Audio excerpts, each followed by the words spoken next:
Happy Monday, everybody, and welcome back to the Engine Builder Show. For our topic today, we're going to be talking about the three key components of email marketing that you must get right to succeed. Thank you, everybody, for tuning in and enjoy the show.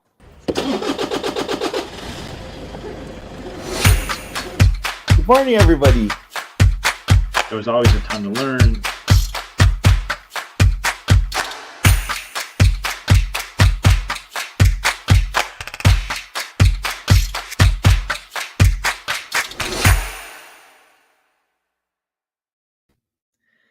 Good morning, everyone. Hope you're doing well. Hope you had an awesome weekend. And I'm excited to talk to you today about email marketing, like Jethro mentioned, because when we do email marketing correctly, we have just so many benefits that come from it. And when we do it ineffectively, nothing works. And that's when I hear people say email marketing is dead and all sorts of crazy things like that. But I can tell you from personal experience, as well as managing lists for clients and doing their email marketing, in addition being in multiple different masterminds. When you're doing email marketing in an effective manner with three of the key components we're going to talk about today, it matters less about how large your list is and how high quality your list is. So the first component of email marketing that will really help you succeed is having a high quality list. Building it and managing it well is really key, because if you just go super wide and put people on there that or just your whole network, or if you set things up in such a way that you're having just a random group of people from different industries and different spaces and different focuses join your list, then it's going to be low engagements and low results, because you're going to have difficulty and challenges, which I've had this over the years, having done it wrong in the past, of sending a targeted specific message that's going to help your audience grow. And so building a list, it's better to have a handful of high quality people on your list than it is to have hundreds, thousands, millions of people that are not, that really aren't subscribers that are interested in hearing from you. A friend of mine, Brian Kurtz, his primary way that he builds his list, one of the ways he talks about a lot, is he will go on podcasts, and then he'll say, if you enjoyed, the time that we had here on the podcast, you can go over to my site and you can listen to this interview that I do with this other person, and you can join my list that way. And so he always explains, which I like, that there's a pretty high filter to get on his list, because first you've listened to him on a podcast with another host, and then you listen to another half hour, 45 minutes of Brian interviewing somebody else. And if you've listened to Brian talk that long, then you clearly want to be in his world, because you've endured or enjoyed that much content before you really engage with him. I don't remember how I got on Brian's list, but I'm somebody that has followed him for years, developed a friendship, and I'm confident that it definitely came from him being on another show or me hearing about something he was doing, and I went through that same path. And so a key to having a high quality list is, how are you getting people on the list, making sure that they're really interested in the topic that you talk about, and the folks that you serve, making sure they're in that niche. And then the second thing is to make sure that you, inside of just this first component, make sure that you remove non-openers, people that bounce, make it easy to unsubscribe. It's so much better to have people unsubscribe quickly if they're not interested than to drag them along and have them on their list, because they're not going to open, or they may intentionally or unintentionally mark you as spam. But the way that email box providers like ESPs, email service providers like Gmail, Microsoft, and all the big ones, is they will show your email to people on your list the more opens that you get. So the more opens you get, the more opens you get. It's like a recursive type thing. And so you want people that are interested in hearing from you to open your email and engage, so that the email service providers show, man, every time that this person sends out a newsletter, they get high engagement. People are opening it, they're clicking. And so this is an important email. We're going to make sure that it lands in their priority box. We're going to make sure it doesn't go to spam. We're going to make sure that it's really engaged with. So high quality list is the first component that's definitely important. The second thing, and it's second for a reason, because first is your list quality. That trumps everything else. The second thing then is having really strong and interesting subject lines. And you can determine what's going to work best for your audience simply by testing it. Almost all email marketing software, and we recommend using ActiveCampaign because they're just excellent delivery and excellent platform. They're probably the best out there, in my opinion, right now in experience. And I've used dozens upon dozens over the years, and we help clients with multiple different platforms.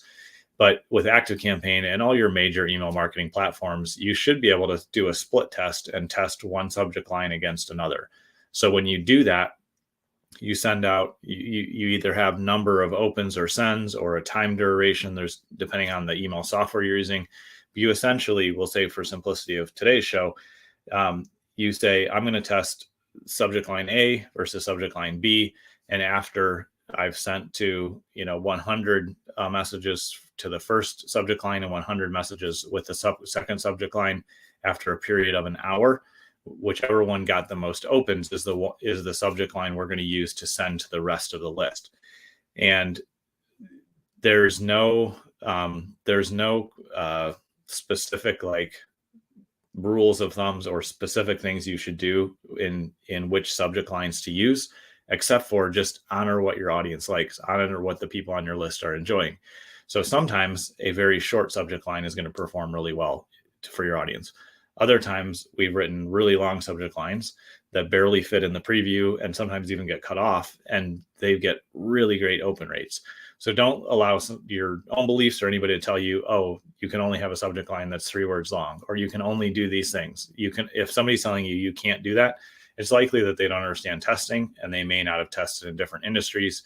And so again, what's most important is that you get creative with your subject lines, because you want to see what really catches people's attention on your list, and you want to see what's going to make them engage and open. So if you haven't done subject line testing in a while, that's definitely something to put in the mix. And as always, if you need help with email marketing, we help our clients write email copy. We help them manage and send their newsletters. We can help you cover anything that you need there.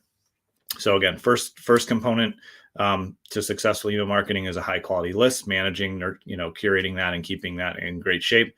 Second thing is strong and interesting subject lines. You can test those to see what your audience responds to. And the third thing, which I talk about all the time, and I will continue to talk about until everybody understands it and applies it, is consistent communication.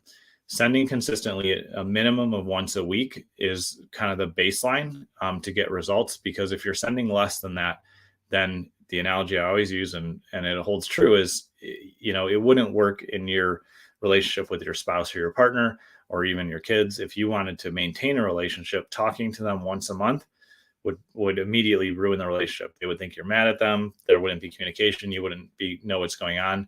In reality, those that we care about, that we want to communicate with, and those that we want to serve, we're talking to them on a daily basis, in most cases, or at least a weekly basis.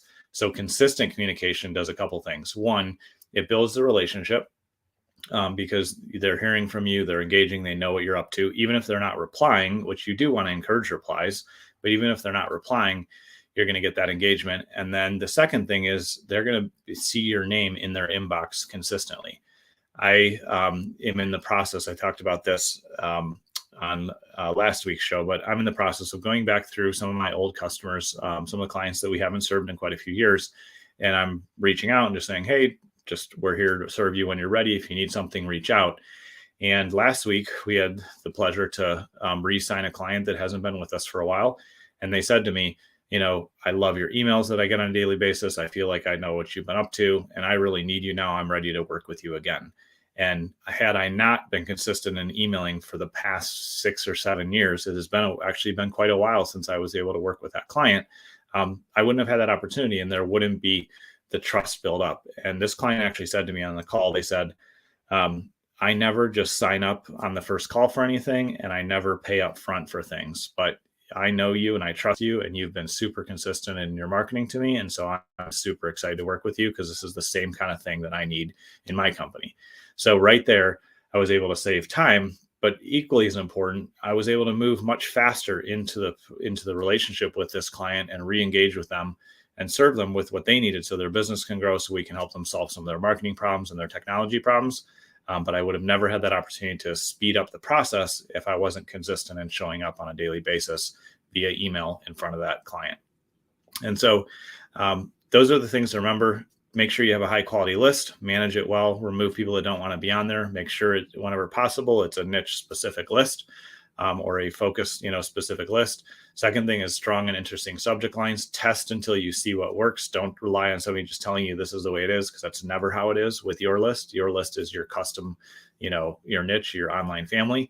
And 3, make sure you're consistent in your communication, because without consistent communication, you're going to struggle with your email marketing. So if you need help with any of that, reach out at businessmarketingengine.com or comment down below or message us. We'd love to help you. And thanks for tuning in, and we will see you on tomorrow's show.